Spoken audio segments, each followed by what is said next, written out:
Hello friends, welcome back to Julie's the Author. Today I am here with a writing vlog, question mark. Let's jump right into it.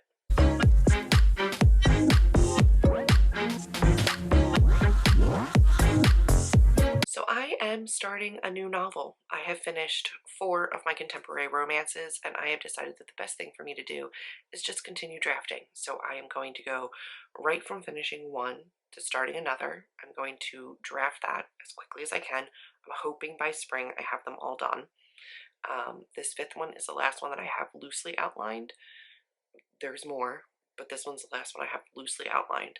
So I need to work on that, and then I will go back and bulk edit all 5 of the books, get them ready to query, and then hopefully query them as some kind of a package, because they are all loosely related.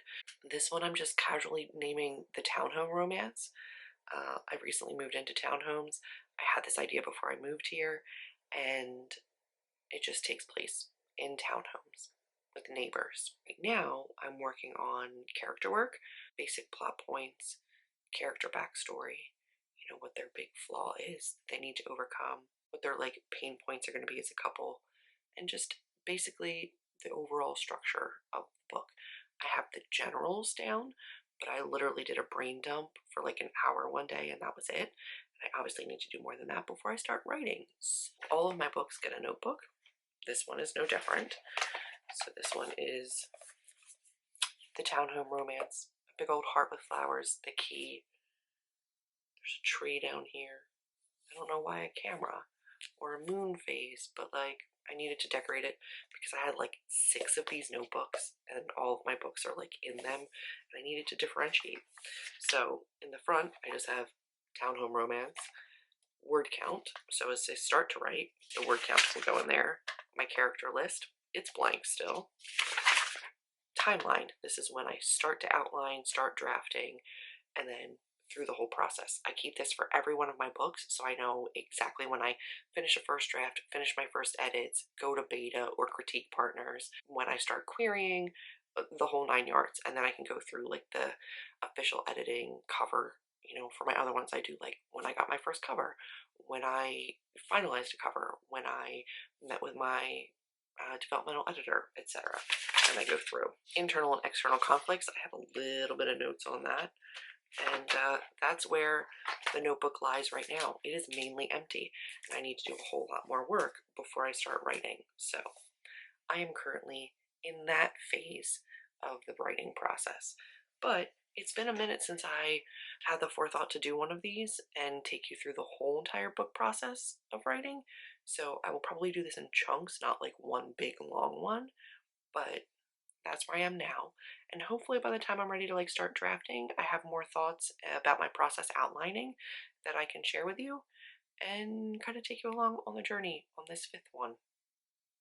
And we'll see how it goes. But that's going to be it for now, and I will touch base as soon as I actually have time to sit down and do all of that. Right now, I'm literally filming really quick before I have to get into a work meeting, so I will touch base as soon as I'm actually ready to sit down and start working on this bad boy. But I'm very excited for it. Hi friends, we're going to sit and have a little chat because I started a while back doing an outlining vlog and then I have not updated anything.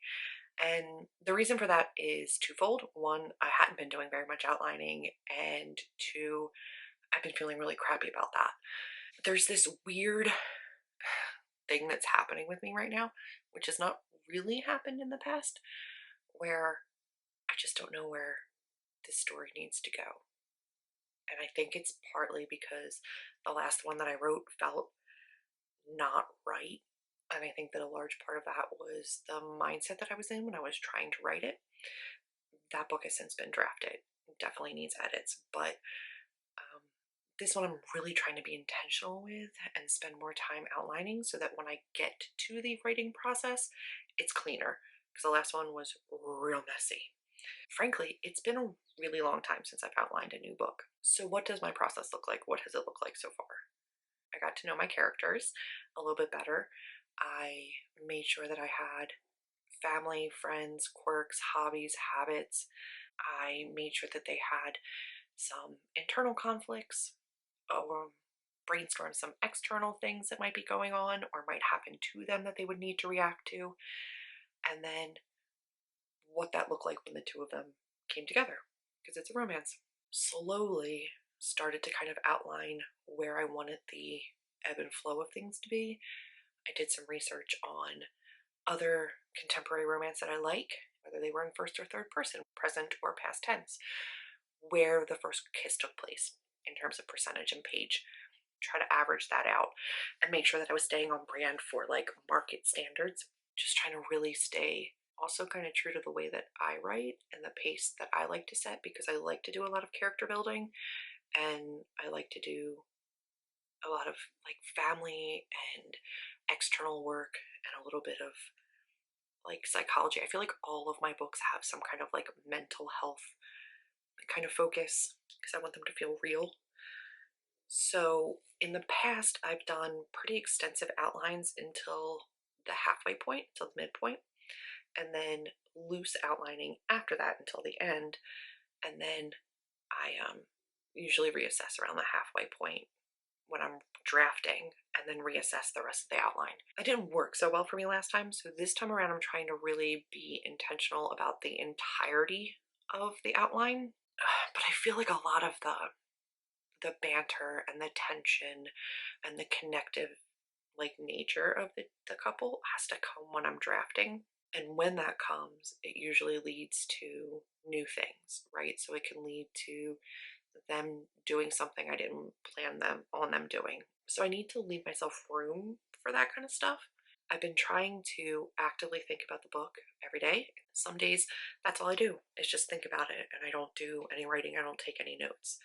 And then there's other times where I will think about it and also write stuff out. So the long and the short of it is I don't have a ton to update you on. And I really, obviously, I'm not going to share the story because, again, I would like to get it published, but I have a set of 5 stories and I can at least talk to you about those. So the 5 stories are interconnected in that there's at least a crossover between characters in all of the stories, but they are very much standalones. Book number 1 that I finished is one that is a woman. She's a curvy, plus-size, strong woman, and she's in her 30s, and her long-term partner, like post-college sweetheart or college sweetheart partner, living together, and they break up. And the book picks up from he's already left her and what happens after that. She's running an online magazine. Her whole focus is women empowerment, and then she's kind of like leveled by this guy leaving her, and she's like, she loses her confidence, right, to run this website that's empowering women when a man leaving her affected her as deeply as it does. It does have like really cool interactive features that I've written into it. Hopefully they make it into like a finished book where you see some of the articles that she writes. She throws herself into work, right? It's just a part of her coping, and realizes that she really needs to up her game there and get herself, a different server for her website, update the website, all this kind of stuff, and hires an IT person, independent contractor to help her out with that stuff. And then enter love interest, which happens pretty quickly. Like that part happens pretty quickly, and then the relationship builds from there. And I love it. I love it so much. That is the book that is probably the most polished. That's the one that I have queried before. I got requests for partials, I got requests for full, and unfortunately I was querying it at the beginning of COVID and it was just not the time. So it hasn't gone anywhere and it's still sitting with me. And I do think probably needs a little bit of editing again before I were to query it again, just because I had originally kind of written it as almost a women's fiction, and I very much want it to fall into the romance category now, so I need to like up the spice and the tension and move it up a little bit earlier in the book. And then book 2 was written originally as like a suspense mystery, and that's not what it's going to be. I'm going to rework it into a romance, which I think would be easy enough to do. That one is about a woman who loses her job, everything's going wrong. Her friends with benefits is, not what she wants it to be. That's not the relationship she wants with this person. And she's just feeling kind of loose and groundless. And she goes to treat herself to some thrifting because she doesn't have a job, she doesn't have a ton of money, so she can't really go splurge, and looks through their book section. And instead of finding a book, she finds a journal, which is my journal project, because that happened to me when I was at a writer's retreat. On a bookshelf there was a woman's journal, and I took it. I still have it, some woman's diary. And she starts to see herself in this woman's diary and decides that it's imperative that she finds out what happened to this woman, because she's starting to like kind of hinge her life and success and happiness on like, if this woman could have it, so could she. So she wants to know what happened to this woman and return the woman's diary. So she, you know, does her internet sleuthing and finds out who the woman is and tries to, you know, return the diary. And it is like a road trip kind of a thing. And you see the diary entries and you see this woman kind of travel to get this diary back to this woman. And you learn that woman's story as well as hers, and how she grows and realizes that her story is her own. And then I have to make it into a romance. The third one is what I'm tentatively calling the daycare romance, and that is the director of a daycare and a single father. And the single father is the male lead from book 3, is the best friend of the male lead from book 1. But the female lead in book 3 is the younger sibling of the male character from book 1. So we have a older brother's best friend, also single father, kind of like second chancey kind of a thing, because she had a crush on him when she was younger, and her just helping a single father navigate single fatherdom as somebody with a lot of experience with children and childcare. That was a really hard one for me, because she's also navigating a parent who has dementia and Alzheimer's, which at the time of writing it, I was still the sole caregiver for my grandmother who has dementia and Alzheimer's. It was therapeutic to write, but very difficult to write. It's an adorable romance, and I love it. It's a lot different than the other ones because we do have a kid that's involved as well. Steamy, but also kind of wholesome. Book 4, the female main lead is a prior intern of the lead from book 1, and that's the connection there. So we see them, the other characters, through, you know, her relationship with them. That one is about an author who writes spicy time books and knows that she needs to break into the audiobook scene because that's where spicy readers are, and doesn't have the budget to hire out because she's an indie author. So she starts recording her own audiobooks, except her upstairs neighbor can hear her and just assumes that she's a sex worker. And when he finds out what she does, just laughs about it. And one of her critiques is that her readers wish that she had a male narrator to go along with her, because she does a crap male voice, like she makes do, but it's a crap male voice. And she does have dual POV books, so he offers to help her with her audiobook narration. I think we can assume how that goes. He's also a job, but he's also like a like fun gamer. And so a lot of the conflict at the beginning comes from the fact that she's trying to record audiobooks and he's screaming from above her, the apartment above her. So it's like a cute little meet cute that way. Family and friends and other relationships that come into play. That one specifically is a grandma. Another one that was therapeutic for me to write, but difficult to write nonetheless.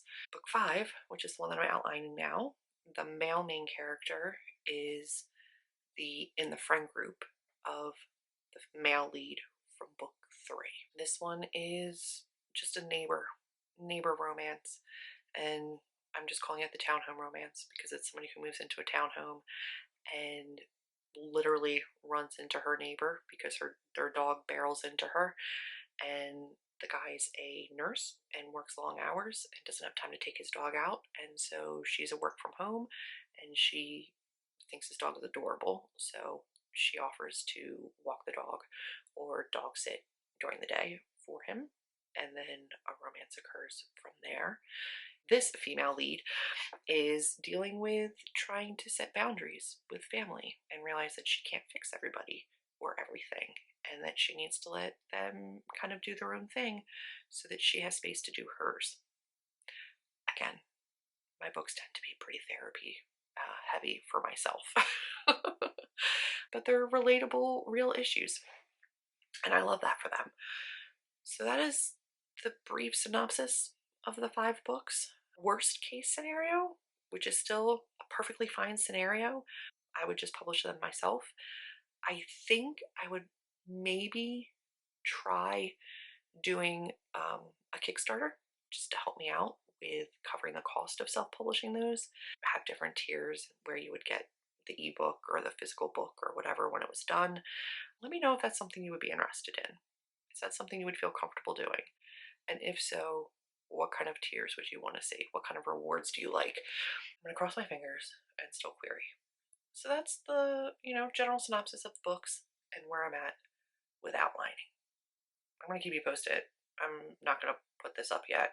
I'm going to keep this going until I'm done the full outline. I just have to get through it. But this is the part that's hard for me. Drafting, not a problem. And normally, my outlines aren't this tricky for me. But for some reason right now, my brain is not working in long term. So I know how I want it to start, and I know what kind of plot points I want to hit, but then there's just huge chunks where I can't connect the dots, and that's new for me. That's different. That's just a different mental struggle. And I really want to avoid switching up the way that I do things too much, because the last time that I changed the way that I drafted and handled books, it did not go well. I just have to figure out what works for me now and move forward. So we'll keep you posted as I continue to work on the outline for this one, because I love these characters and I love the story and I love the premise, and I think they deserve to be told. I want these characters out there. I just need to get to the heart of the story and make sure there's enough meat in it to keep the readers happy. Because I know for certain book 1 and 3, strong as hell. The most beefed up and real those characters. Book 2, the journal one, needs a lot of work before it gets there, because again, it was written originally as a mystery. Book 4, I think, was just written at a really rough time and needs some work. I'm hoping book 5 can be a lot cleaner, so that when I get to the editing process, it's not as difficult as it's going to be with book 2 and 4. You're stuck coming with me. I've gotten done the entirety of the outline at this point. There are certain sections that could probably use a little bit more detail, but for now are fully fleshed out in a way that I feel comfortable moving forward with. I have 37 chapters outlined. The first half of the novel has significantly more in terms of notes for each chapter than the second half, but the second half at least has all my major plot points and where the character's headspace is and what I want to happen in those chapters. It's just not as detailed. Normally when I outline and I know what I want a character to do, I will write out everything, almost write out little chunks of dialogue that I know I want to happen. I didn't do that with the later chapters just because I want to give myself some room to grow with the characters, and then I reassess again at the halfway point. It was harder than I wanted it to be, and I think I kind of nailed why I don't write my characters as people I know or anything like that, but a lot of what I struggle with tends to end up in my lead characters. So while their family members and friends might not be my family members and friends, a lot of the emotions that the main character is feeling are usually ones that I've felt at some point and have dealt with. And right now, I'm dealing with an aging loved one, a 94-year-old grandmother in the last stages of dementia, and it's really, really, really hard. I was a caregiver for her for decades, and especially at the end, the last 7 years or so, it got really, really, really hard. And that's why when I decided that I couldn't do it anymore and it was time to move out, I ended up moving about an hour and 40 minutes away from family. And I didn't do it because I don't love them. I didn't do it because I couldn't stand the thought of being near them. I love them dearly. It's just that I needed something that felt different and new, and I needed a space that felt like it was just mine. And I needed to not be an option. I needed to not be the first person they called on when something went wrong and they needed someone. And that's very much something that my main character in this book is dealing with. So I've been here for 6 months and I've settled in and I've made peace with some things, but I am still working through plenty of other things in therapy. But recently, over the last couple of weeks, there's been some health updates and some stuff going on with my grandmother, and it's made it really hard to be in that character's head. It's made it hard for me in my personal life to stay disconnected. So it's made it hard for me to get into the mindset of a character who is disconnected. Now, did it help me with conflict and internal struggle and writing that into the character? Yes. But it's difficult when my headspace is in a rough place to then go and write people that are also in a bad headspace. But it took as much time as it needed, and I think that now I have something really solid to go forward with, which is what I need. That's what it has to be. So now I have the outline. I'm going to go back in. I had a couple thousand words written in each of the first 3 chapters, and I don't like them. So I'm going to go back in, and my goal for today is to read over everything and see what is salvageable, what kind of things I want to keep, and then I'm going to fully move them into like a folder as trash and start fresh. And then that way I can start my draft of the book at like full 0. I'm not sure how the drafting of this book is going to go, again, because of everything going on. I found it really difficult, and this isn't something that I've talked about before, but I've been finding it really difficult to write again. It's been tough. I wrote a whole novel since I got here. I've been here, like I said, 6 months. It was really, really tough to get back into writing the way that I used to, because writing used to be an escape. It used to be the one thing that I could control and do for myself in a world where I was a caregiver, and that's pretty much all I was. So now that I'm here and I only have myself to worry about, and an aging cranky cat, it was hard for me to determine how much time I wanted to give to that. Now I know a little bit better that I want more of a balance between hobbies and reading and diamond painting, or I started crocheting, friends. I don't know why, but I did. Amber crochets, my roommate crochets, and I was like, I could do that. I'm sure I could do that. Maybe I could do that. I got a little starter kit of hanging plants, and I have crocheted little hanging plants, little flowers, you know, and they're adorable. They're cute, you know. They're little dangly flowers. That's fantastic, right? This is one of 5. I have not done the other 5 yet. I have baskets, and I have some leaves and some flowers, but they haven't been assembled into like an actual plot. The point is, I'm trying to balance hobbies and downtime with writing time. Acknowledge that I'm allowed to have more of a balance when it comes to that. I'm going to go look at these first 3 chapters. I'm going to figure out what is staying and what isn't, and then I'm going to start from 0 and start drafting. So this is going to be the end of my plotting. Yeah, my process is, I don't think one that is really great for anybody. It just really starts with getting to know my characters, getting to know what they need, what they want, what struggles they're going to face, and then finding realistic conflicts and then fun parts, and making sure that there's a decent ebb and flow of emotion, angst, and tension, and making sure that they're human and real, and that amongst all of those things, life still happens and issues still arise, and you've got to work through those. I'm really happy with the outline. I'm really excited to get into the characters and find more of like the fun, because right now it's very like meat and potatoes and very clinical, and I can't wait to like actually really get into these characters' heads and write them out and let them have some like witty banter and snark and spice, bring them to life. Right now they're still a little flat. I will take you along with my drafting. My goal was to have all of these books written by spring. Spring is March 19th. Today is February 7th. I don't have a ton of time. I've written a book in less. We're going to see how this goes. I'm going to take you with me. We're going to see if I can finish a whole novel before March 19th. I think I can. Maybe? Question mark. Hopefully. That's going to be the end of my plotting vlog, mind dump. If you have any questions, like I said, about my plotting process, feel free to let me know. So thanks for watching my rambly vlog of me trying to plot a novel. Stay tuned. It's going to be a ride. If you like this one, go ahead and give me a thumbs up, click subscribe, and I'll see all of you in my next video. Bye, friends.